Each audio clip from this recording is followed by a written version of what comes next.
aw ni sɔgɔma aw bisimila Filani TV ka plateau kan ka kunnafoni jɛlen di aw ma k'aw to aw ka sigida la o kɛra Filani TV taamaɲɔgɔn ye bi aw ni Dr Djedi n'a baaraɲɔgɔnw de bɛ ɲɔgɔn bolo clinique Kabala la k'u la fɛsɛfɛsɛ u ka baara kɛcogoya la walasa ka cɛ ni muso ni yɛlɛda d'u ma u ka sigida la denko la nin baara in daminɛna anw fɛ yan kabini 2004 bila ko tɛ nga a kana aw dabali ban ko in tɛ kunfɛ ko ye wa timinandiya baara de don wa ko maa giringirilen tɛ se ka baara in kɛ sisan na aw ni ne an bɛna jɛ ka Dr Djedi n'a baaraɲɔgɔnw lajɛ u ka baara kɛcogoya la femme sɔrɔ minnu kɔnɔ wala o de follicule olu de kɔnɔna la den femme b'o de kɔnɔ bon ɲɛ bɛ nin appareil nin na nin fana bɛ 37 degré de la nin tibu bɛ bila nin kɔnɔ nin fana bɛ 37 degré de la i m'a ye nin de anesthésie ye ale ye Sadio ye donc Sadio Diallo donc ale de bɛ muso la kirin pour que an bɛ se ka nin baara kɛ parce que ni muso ma kirin an tɛ se ka baara in kɛ i tɛ se ka biɲɛ turu mɔgɔ la ka sɔrɔ a ma sunɔgɔ voilà donc ale bɛ anesthésie k'a la pour que an bɛ se ka an ka baara kɛ i ma nin aiguille jamajan an bɛ nin de don ka taa fan ta nin dispositif fɛn fɛn nin bɛɛ usage unique de ye mɔgɔ kelen de ta ye nin ni nin banna la an bɛ nin filɛ f'an bɛ dɔ wɛrɛ labɔ wa nin bɛɛ bɛ san tubabu bɔra de a bɛ sɔngɔ ka ca voilà. Ni température est 37 degrés donc ni fankisɛ taara nin kɔnɔ a bɛ bila nin tubu ninnu kɔnɔ a bila nin kɔnɔ 37 degrés donc il y a pas de changement de température donc choc de température tɛ yen quoi voilà c'est ça. Voilà donc ba n bɛ ka ji sama a bɛ ka dɔgɔ ji bɛ ka taa maintenant ji in bɛ ka taa tube de kɔnɔ sisan o de ye finman ye fankisɛ b'olu de sɔrɔ olu de kɔnɔ.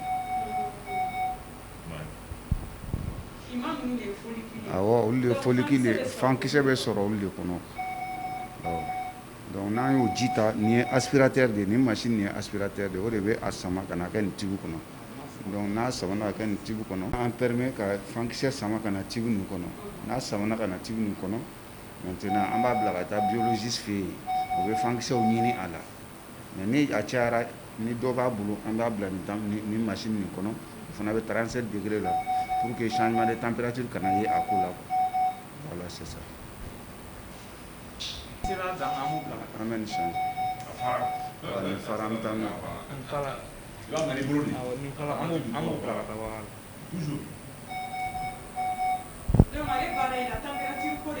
awɔ ka gɛlɛn dɛ parce que ni température tiɲɛna dɔrɔn femme bɛ se ka jeni femme bɛ se ka tiɲɛ température ni mɔgɔninfin température ni 37 degrés voilà. femme bɛ dilan mɔgɔninfin kɔnɔ 37 degrés il faut ka baara bɛɛ ka k'o 37 degrés kɔnɔna na quoi voilà donc ni changement kɛra la dɔrɔn rupture bɛ se ka kɛ ni rupture kɛra tiɲɛni b'a la quoi. voilà mɔgɔninfin yɛrɛ ye 37 degrés de ni i bɔr'o la dɔrɔn o bɛ bana de ko fɔ maintenant n'i bɛ 37 degrés la 37 degrés plus ou moins 5 o kɔrɔ ye i ka kɛnɛ donc a bɛ sɔrɔ o de kɔnɔna na maintenant n'i bɔra o la ka jigin ou bien ka yɛlɛ o bɛ bana de ko fɔ voilà donc n'a bɔra o la ni bana ko don a tɛ se ka kɛ. mais nin bɔtini joli bɛ se ka sɔrɔ maa kelen na. bon a ka ca ça dépend de la réponse de la personne quoi mɔgɔ muso ka jaabi a bɛ dépend o de la dɔw la saba bɛ sɔrɔ dɔw la tan bɛ se ka sɔrɔ dɔw la a bɛ se ka caya ni tan yɛrɛ. minnu ta de caya olu ka gɛlɛn.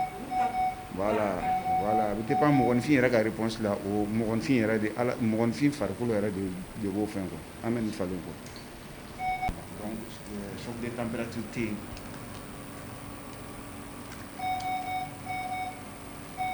ni caman sɔrɔla o de ka d'an ye quoi parce que hali dɔw tiɲɛna dɔw tɛ tiɲɛ quoi ni caman sɔrɔla ka d'an ye quoi parce que o la i bɛ choix kɛ quoi.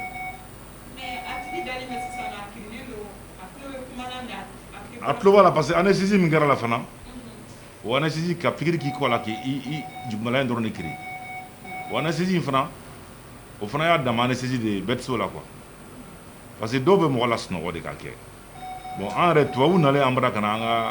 an ka baara cogoya lajɛ ka papier d'an ma olu y'a sɔrɔ k'a fɔ ko an ye anesthésie min choisi k'a ka ɲi trop parce que banabaatɔ ɲɛ b'a bɛɛ la écran dɔ ye ne yɛrɛ ta ye i m'a ye donc ɲɛ b'a la a ɲɛ b'a bɛɛ la fɛn bɛɛ bɛ kɛ bon anesthésie fana o fana ma nɔgɔn dɛ u b'a fɔ min ma ko anesthésie bɛ kɛ pour que accouchement sans douleur kɛ o ɲɔgɔn de don tu m'as fait voilà c'est ça voilà i m'a ye nin ka finman ka ca ni dɔ in ta ye donc kɔrɔ ye nin ta cayara ni dɔ in ta ye m'a ye i m'a ka finman ye n ka finman ka ca ni dɔ in ta ye m'a ye a ka ca ni dɔ in ta ye m'a ye tu vois donc o kɔrɔ ale ka réponse ɲɛna ni dɔ in ta ye o kɔrɔ ye fan ka ca ale la ka tɛmɛ dɔ in ta kan mais ni nin baara bɛ kɛ don min na docteur ko a tigi bɛ labɛn a kama de a bɛɛ bɛ préparer traitement de suit a kama fo ka taa bi dɔ in se awɔ a bɛ pikiri kɛ a bɛ min kɛ pikiri la pikiri bɛ se ka kɛ entre le temps fo dɔgɔkun 3 ça dépend protocole de fana bɛ yen mɔgɔ bɛɛ n'a ka protocole de don dɔw bɛ yen protocole ka jan dɔw bɛ yen protocole ka surun donc o protocole ninnu bɛɛ dɔgɔtɔrɔ de b'o bɛɛ choisir k'a fɔ bon e ta bɛ kɛ nin protocole ye o y'a sɔrɔ a y'i ka bilan kɛ donc o ta bɛ kɛ nin protocole ye parce que a y'o fana ka bilan kɛ voilà c'est ça donc o protocole de b'a to maintenant fan ninnu bɛ bugu ka ɲɛ parce que ni fan ninnu fana ma bugu ka ɲɛ i bɛ fan ta kuma dɔ la ka sɔrɔ fan ma ɲi n'a ma bugu ka ɲɛ o kɔrɔ ye voilà e kɔni i bɛ fan ta sa mais fan ninnu i b'a sɔrɔ u tiɲɛnen don pikiri min kan ka k'u la don min na o ma k'u la parce que pikiri heure de baara bɛ pikiri la heure de bɛ jolita la heure de bɛ fan ta in fana na pour que an bɛna fan ta ni heure la parce que an y'a labɛn de an y'a labɛn de ka pikiri k'u la ni pikiri k'u la heure 36 o kɔfɛ de i bɛna fan in ta i m'a ye donc ni n ka pikiri kɛra kunna sini su 8 heures kuma voilà donc o kɔrɔ ye bi 8 heures n'an y'o jɛ dɔrɔn fan bɛ ci a kɔnɔ ni fan cira a kɔnɔ dɔrɔn an tɛ denfan foyi sɔrɔ donc hali n'o o bɛnna fɛn ma selidon ma an bɛna an ka baara kɛ voilà c'est ce qu'on appelle l'hormone biologique n'a bɛnna ma dɔrɔn i bɛ na voilà ni fan kan ka ta don min na kɔni an bɛɛ de bɛ yan voilà an bɛ soli ka na an bɛ fan tali daminɛ voilà bon bɛɛ n'a ka baara de don i m'a ye bɛɛ b'i ka baara la mɔgɔ si tɛ mɔgɔ si gêné voilà ne ta ye fan in tali ye ɔ anesthésie o ta ye ka kirinan kɛ ani ka ne dɛmɛ ka fanji ninnu ta dɔ fana sigilen bɛ machine kɔnɔ yan fɛ o tɔgɔ ko biologie u bɛ ka fan ninnu makɔnɔ maintenant voilà u bɛ ka fan ninnu makɔnɔ maintenant pour que ka u choisir n'a u choisir maintenant après étape wɛrɛ bɛ yen tuguni an bɛ cɛ fana ka lawaji de ta o fana ka denkisɛw fana fɛsɛ u bɛ tila k'o fana yira u la o ka denkisɛw fana fɛsɛ maintenant o fana o ɲumanw de fana bɛ tɔmɔ pour que baara in bɛ se ka kɛ donc i m'a ye kunfɛ baara tɛ quoi ouais voilà voilà mais docteur Diedhi baara in bɛ kɛ sɔgɔmada de fɛ dɔrɔn bon an m'an ta kɛ sɔgɔmada la jamana dɔw b'u ta kɛ sufɛ de o heure ko in nafa dɔ b'o la oui parce que n'i bɛ pikiri kɛ wula fɛ i bɛ baara kɛ sɔgɔma n'i bɛ pikiri kɛ sufɛ i bɛ baara kɛ dɔw bɛ pikiri kɛ sɔgɔma ka baara kɛ sufɛ parce que pikiri de bɛ kɛ fɔlɔ pour que fan ninnu ka bonya i m'a ye wa n'i ye pikiri kɛ i bɛ temps dɔ d'a ma pour que a ka jaabi kɛ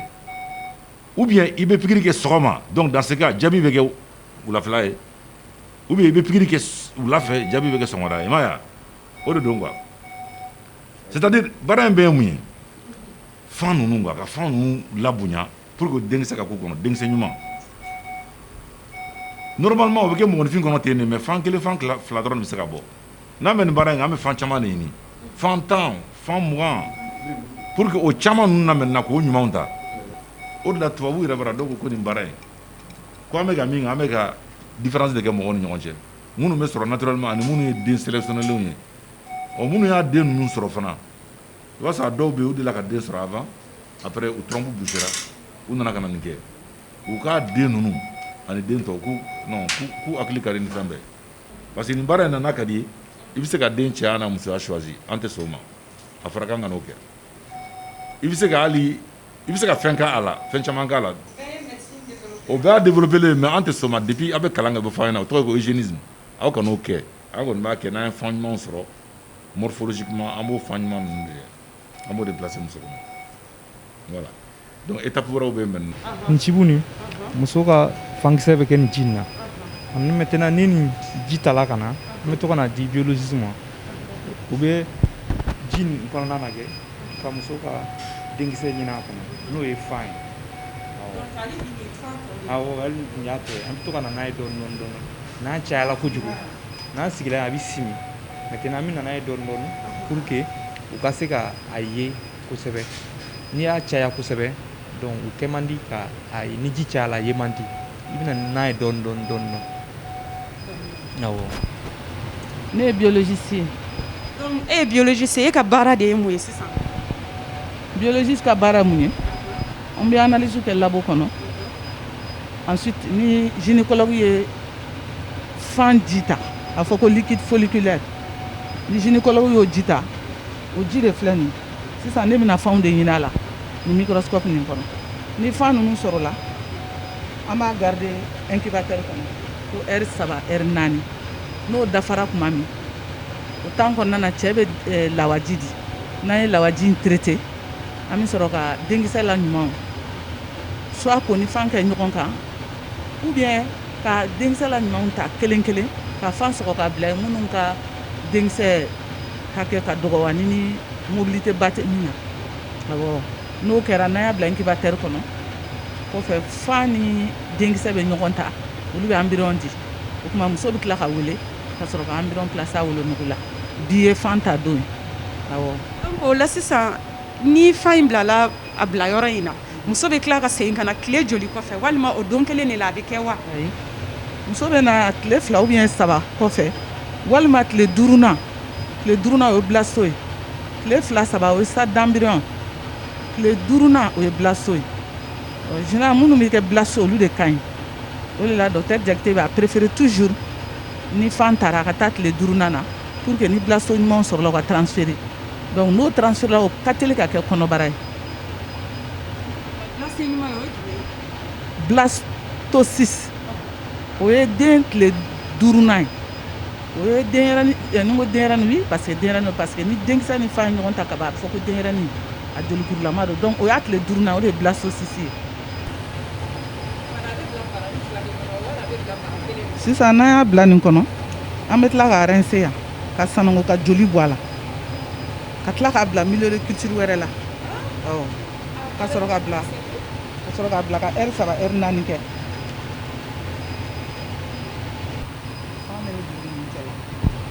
a bɛ yiriyaraw cɛla o yiriyara a bɛ fɔ o ma ko cumulus mɔgɔ fila de bɛ yan an biologiste 2 de bɛ yan awɔ ni dɔ ye dɔ kɛ dɔ bɛ dɔ kɛ awɔ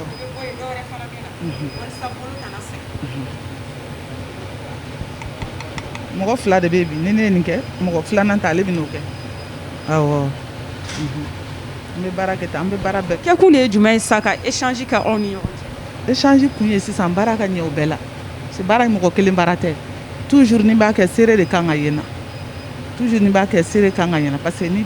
mɔgɔw bɛ 2 3 4 bɔ sisan ni ne na mɔgɔ kelen fɛn fɛn ka échantillon ta n b'a yira nin na nin tigi don a b'a fɔ ɔhɔn nin tigi don an bɛ sɔrɔ ka baara daminɛ o kun ye fili kana kɛ dɔ den kana taa dɔ fɛ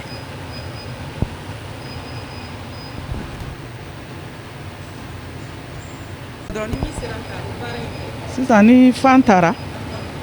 a caman de bɛ sɔrɔ muso bɛɛ n'a ta hakɛ don dɔw ta ka ca dɔw ta man ca a taara cogo cogo ɲumanw b'a la kolonw b'a la donc ni fara in bɔra a kan an bɛ baara kɛ ni ɲumanw de ye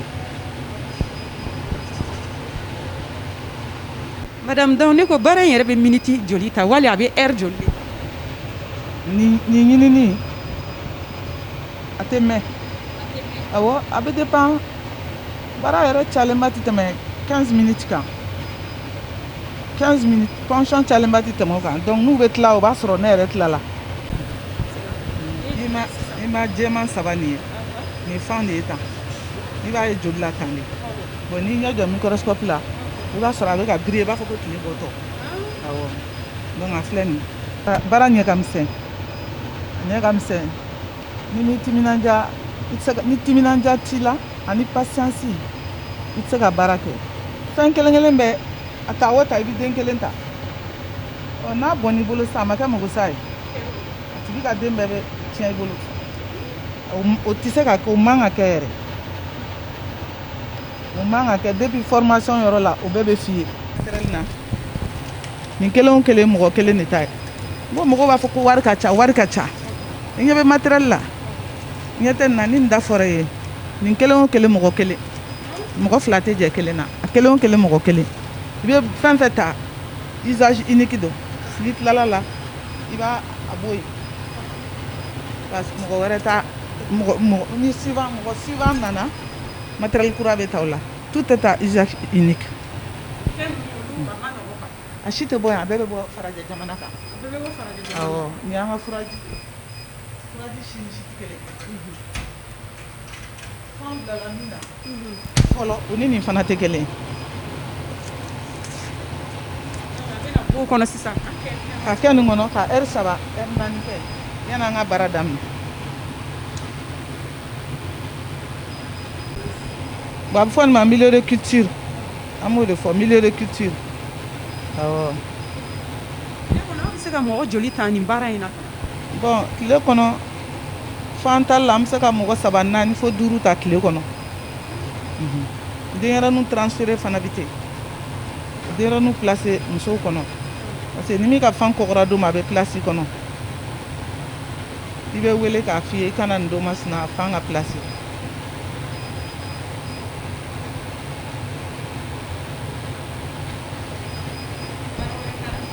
o ye sanangoli ye n tun b'a fɔ n ko an b'a sanango wa awɔ n bɛ ka san i ko ko nin boîte fila kun ye mun ye n ko an b'a sanango n'a ye n bɛ sɔrɔ k'a bila awɔ o bɛ ka sanango ta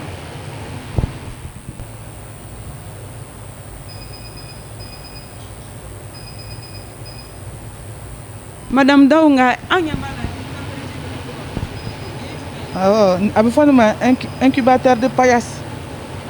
depuis n'a bɛ bɔ kɔnɔbara la température normale de l'homme est 37 degrés a bɛ yan nin min na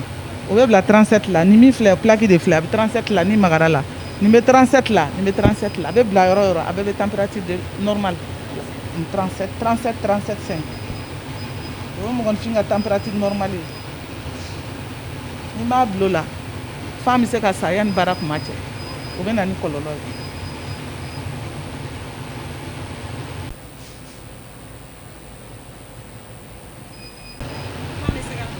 awɔ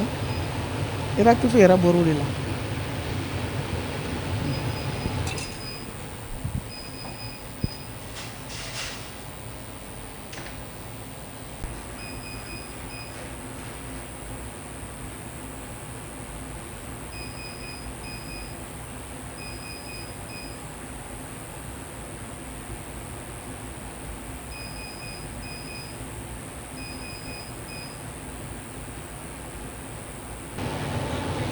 walisa a kana denyɛrɛnin infecté awɔ an b'a fɔ denyɛrɛnin c'est au stade d'embryon hein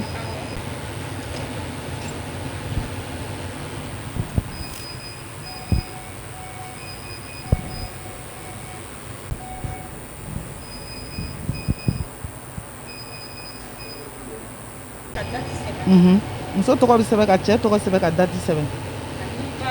baara kɛra don min o kɛ kun ye a kana fili o ye kelen filanan don bɛɛ n'a a baara don a la n'a kɛra fana an t'a to ten 17 heures a kan ka lajɛ n'i ma dati k'a la est ce que i b'a dɔn ko n kan ka nin kɛ nin don don o don i bɛ baara min na voilà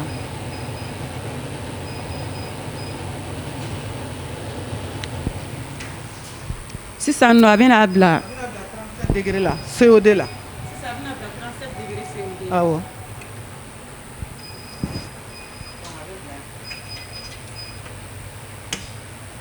awɔ n'i m'a bila COD la o fana man ɲi a ma parce que a bɛ fan bɛ kɔnɔbara la oxygène tɛ yen wolonugu kɔnɔ i y'a dɔn donc a bɛ fɛn fɛn sɔrɔ wolonugu la o hakɛ de bɛ d'a ma n'a bɛ kɛnɛmala fana na awɔ an bɛ nin bɛɛ jate parce que an bɛ qualité la an certifielen don ISO 9001 version 2015 donc an bɛ tubiw fana jate o bɛɛ bɛ sɛbɛn registre dɔw kɔnɔ ni muso ye nin tibi hakɛ sɔrɔ a ye nin fan hakɛ sɔrɔ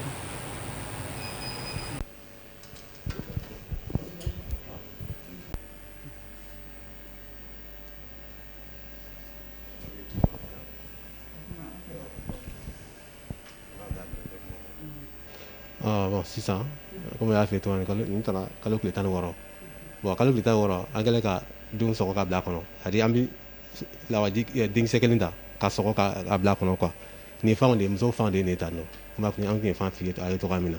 e m'a ye bon nin fan de ye quoi donc sisan a kɛra denkisɛ de ye ta e m'a ye a denkisɛ cellule b'a la ne a fɔ nin ma ko cellule ne t'a la parce que a divisé don i yɛrɛ ɲɛ b'a la sisan e m'a ye kelen fila saba naani duuru wɔɔrɔ wolonwula a ka ca kojugu ya dɔw bɛ o stade la dɔw bɛ ɲɔgɔn ɲɛ e m'a ye e m'a ye a filɛ i yɛrɛ ɲɛ b'a la donc cellule ka ca kosɛbɛ bon nin cellule nin y'a tile 3 de ye an ye baara kɛ a daminɛ kalo tile 16 bon nin y'a tile 3 de ye nin ye denyɛrɛnin tile 3 de ye i y'a faamu nin y'a tile 3 halisa a b'an bolo kɛnɛmana na fɛn kɔnɔna na température kɔnɔna na nin y'a tile 3 de ye an bɛ dɔ bila ka taa fɔ tile 5 la voilà pour que a ka se stade dɔ bɛ yen ko Blaso 6 bon madame bɛ se ka n'o ɲɛfɔ komi ale bɛna kuma environnement kan dɔɔni a bɛna sila k'o ɲɛfɔ o y'a tile 5 ye donc tile 5 an bɛ sɔrɔ k'a bila muso kɔnɔ voilà dɔw tile 5 an b'a bila dɔw tile 3 an b'a bila muso kɔnɔ a bɛ dépend i ka a qualité environnement na quoi voilà évolution na a bɛ dépend o la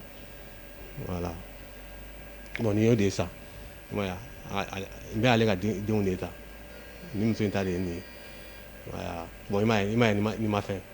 nin kɛra fan ye mɛ nin ma kɛ den ye i m'a ye nin b'a nɔnɔ fan na parce que fan bɛɛ tɛ se ka kɛ den fana ye i bɛ dabakisɛ bila dɔw kɔnɔ a tɛ kɛ den ye quoi voilà dɔw t'a répond o dɔ filɛ nin ye quoi voilà facteur wɛrɛ b'a la quoi i m'a ye mais pourtant tɔ ninnu y'a répond mais olu kɛra denkisɛ ye f'olu bɛ ka commencer ka tilan ya a bɛ tilan ka tilan tile 15 b'a sɔrɔ vraiment a bonyana kosɛbɛ stade dɔ bɛ yen ko Blaso 6 voilà o stade yɛrɛ de la den bɛ da wolonugu kɔnɔna na sinon nin stade la i b'a sɔrɔ naturellement n'i ma tɛmɛ an ka sira in fɛ naturellement i b'a sɔrɔ nin na i b'a sɔrɔ a bɛ trompe kɔnɔ fɔlɔ a ma se wolonugu yɛrɛ ma fɔlɔ a tile 5 de o b'a sɔrɔ a kɛra Blaso 6 ye a bonyana ka fɛrɛ kosɛbɛ a bɛ n'i da wolonugu kɔnɔ ka sɔrɔ ka fara ka nɔrɔ wolonugu la i y'a faamuya mais voilà pour que ka bɛn ni température ka bɛn ni farikolo kɔnɔna ni anw yɛrɛ ta ye an bɛ nin de to yen ka se fɔ tile 5 ma o bɛ taa bɛn wolonugu ta ma quoi o bɛn wolonugu ta stade ma donc an b'a bila a kɔnɔ.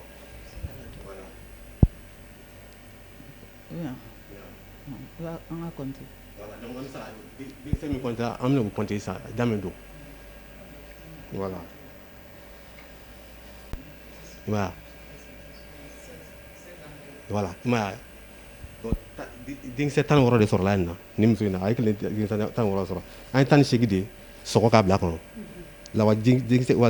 an bɛ lawaji kisɛ kelen ta ka a bila fan kelen kɔnɔ an y'a bɛɛ sɔgɔ k'a bila a kɔnɔ kelen den 18 de tun b'an bolo donc den 18 la donc 16 de kɛra denkisɛ ye i m'a ye donc o pourcentage la i b'a ye 2 dɔrɔn de ma sɔn e m'a 2 ya i yɛrɛ ɲɛ b'a la écran na e y'a lajɛ 2 dɔrɔn de ma sɔn kelen filɛ nin ye olu ma sɔn quoi comme fan bɛɛ tɛ sɔn fan bɛɛ tɛ kɛ den ye facteur ka ca i y'a faamuya bon nin y'o tigi ta ye voilà. bonbonniw fila bɛɛ identifielen don an bɛ qualité la i mana min bila min kɔnɔ i ye échantillon bila min kɔnɔ pour le moment échantillon b'an bolo kelen de kɔnɔ a ma fa fɔlɔ parce que a bɛ caman ta bon nin ye réserve ye a ji bɛ nin kɔnɔ ji maralen bɛ nin kɔnɔ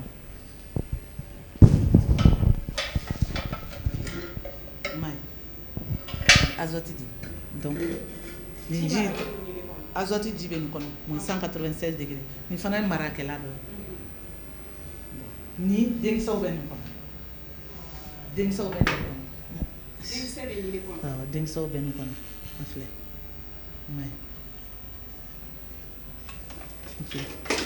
a filɛ bon mɔgɔ bɛɛ n'i ta don ɲɛ bɛ nin kelen bɛɛ la bɛɛ tɔgɔ b'a kan couple bɛɛ tɔgɔ b'a kan a kana fili wa nin baara tɛ kɛ abada n'an fila tɛ yan n'an y'a ta ni mɔgɔ kelen y'a ta o b'a yira nin na nin de don awɔ nin de don tɔgɔ b'a kan an bɛ sɔrɔ ka baara kɛ n'a ye parce que i yɛrɛ ɲɛ b'a la voilà donc papier fana bɛ yen registre bɛ yen bɛɛ enregistré don min b'a yira ko nin don o kelen de b'a yira k'a bɛ document na i bɛ se ka fiche de vitrification kelen yira. nin ta marala nin marala depuis le 11 début 2018 voilà mara depuis 2018 an tun y'a mara o de la le 11 janvier 2018 bon voilà 2020 la bon nin y'o san joli nin y'o san 4 ye voilà donc an kan ka o seginna ka na donc an kan ko voilà a bɛna place a bɛna place den fɔlɔ wolola donc a seginna ka na a lafiyara donc a bɛna tuguni an bɛna dɔ a labɔ tuguni ka dɔ wɛrɛ place a kɔnɔ a 5 de marala donc a bɛ se ka 3 place a kɔnɔ yɛrɛ tuguni a bɛ se ka 2 mara bɛɛ bɛ se ka kɛ tuguni i y'a faamu. voilà n'a fana wolo a taara na tuguni c'est comme ça o de avantage quoi voilà avantage comme muso y'a f'i ye cogoya min na pikiri tɛ k'i la foyi tɛ k'i la tuguni wolonugu bɛ labɛn dɔrɔn dès tɛ wolonugu labɛn dɔrɔn directement i bɛ na dɔrɔn an b'a placer la pikiri ko ni fɛn ko ninnu jolitaba ninnu tɛ k'a la tuguni quoi i y'a faamu voilà o de tun don a f'i ɲɛna. N'o ye denyɛrɛnin olu bɛ se ka mara o délai ye san 5 ni fana ye san 5 sɔrɔ n'i ma na i bɛ wele ka na i bɛna contrat signer a bɛ détruit min ye denkisɛ ye n'o ye spermatozoïde ye o bɛ se ka mara hakɛ t'a la plus de 10 ans foyi t'a sɔrɔ parce que an yɛrɛ dɔ sɔrɔ san 21 cɛ muso 2 bɛɛ ye den sɔrɔ donc hakɛ tɛ denkisɛ marali la sisan an tun bɛ ka blasto ko fɔ ni de ye environ la ɲuman ye blasto fɔ nin ma blasto ni ye blasto yala an min yira o ni nin tɛ kelen voilà tile 5nan a bɛ kɛ tan denyɛrɛnin bɛɛ tɛ kɛ tan an y'a min yira la a bɛɛ tɛ kɛ tan minnu bɛ kɛ tan o de ye ɲuman ye ni ɲumanw fana na ils ont 57% de pouvoir d'implantation donc ka b'o yɔrɔ la i b'a dɔn k'a fɔ ce n'est pas 100% positif ni ala ɲuman ye environ bɛɛ tɛ se nin stade la environ bɛɛ tɛ se nin stade la centre bɛɛ yɛrɛ t'a sɔrɔ ni tɛ se ka baara ɲuman kɛ i tɛ se ka nin sɔrɔ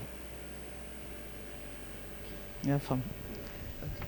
Ne tɔgɔ ye Sadio Diallo, je suis assistant médical anesthésiste et réanimateur. Depuis 2004 an bɛ nin baara in na donc de là à maintenant baara in ma interrompu. An kɔni bɛ baara in na avec beaucoup d'espoir. Voilà. An nana an fɛ an ka baara yɔrɔ la ka na aw ɲininka an ka baara kɛcogo la o diyara n ye. D'abord ne tɔgɔ ye Birama Jara, ne ye infirmier major ye, ne infirmier major, n bɛ baara kɛ clinique Kabala la. Donc depuis 2004 an bɛ nin baara la. Nin baara nin a ɲɛ ka misɛn ko ka ca. Donc an b'a essayer ka musow labɛn, musow bi labɛn, couple bi labɛn. Donc n'u labɛnna très généralement pikiri minnu bɛ k'u la pour que ka se ka fan ninnu bonya ne de b'o pikiri ninnu kɛ. Ne tɔgɔ ye Madame Dawo Aïssata Keita, ne bɛ clinique Kabala kɔnɔ baara la yan depuis 2002. n y'a daminɛ analyse la labo la ka sɔrɔ ka na laban yan n bɛ yan baara la depuis 2004 an ye baaraw daminɛ ɲɔgɔn fɛ. Ne ye Salaya Male, ne ye microbiologiste ye clinique Kabala la en même temps ne ye responsable qualité clinique Kabala la yan nɔ. Ne ye yan baara daminɛ 2012 bien vrai que o y'a daminɛ avant ka sɔrɔ ne ma se yan fɔlɔ mais ne nana ne ye baara daminɛ yan ne de la fécondation in vitro ne y'a daminɛ en 2012 plus précisément le mois de janvier alors ne y'a daminɛ 2012 la mais o y'a sɔrɔ o b'a kɛ kɔrɔlen voilà. C'est bon i y'a fɛ ou bien n ka kuma ne kɔni bɛ min ɲini mɔgɔw fɛ vraiment clinique Kabala bɛ yan musow dɛmɛli kama mɔgɔ si man ka stressé bilen Mali kɔnɔ Afrique kɔnɔ diɲɛ fan 14 bɛɛ la ka clinique Kabala to yan a ye na aw ka na aw ka denko ɲɛɲini clinique Kabala kɔnɔ ne kɔni b'o ɲini aw fɛ wa aw kana tuma la dɛ. awɔ sɔgɔmada in na ne ni Filani TV kanubaw aw garijɛgɛ kɛra nin de ja nin tɛ koba ye koyi wa dabaliban ko fana tɛ médecine de évoluera wa diɲɛ yɛlɛmana k'an ka yɛlɛma diɲɛ nɔfɛ diɲɛ yɛlɛmana cogoya min k'an fana ka yɛlɛma o taabolow nɔfɛ tiɲɛ don baara in a fɛsɛfɛsɛ ka ca an n'aw jɛra k'u a fɛsɛfɛsɛ u nɔfɛ k'a jira ko nanbara tɛ ko in na ja tun kun b'a la wari caman bɛ bɔ nin baara in na nka a bɛ mɔgɔ basigi a bɛ mɔgɔ hakili sigi parce que kuma bɛɛ k'i hakili latigɛ k'a fɔ n lajɔlen don n ma lajɔ o tɛ nin na dɛ nin kɔni na i bɛ na dɔrɔn a bɛ taa de a bɛ bila i kɔnɔ o kɛra musow ma lafiya ye nka stress ko t'o la parce que lafiya de dira i yɛrɛ nin ko ma o tuma na ne lamɛnbagaw Filani TV kanubagaw hakili la aw ye faamuyali jɛlen sɔrɔ bi anw ka baara tagabolo la a k'an bɛn waati wɛrɛ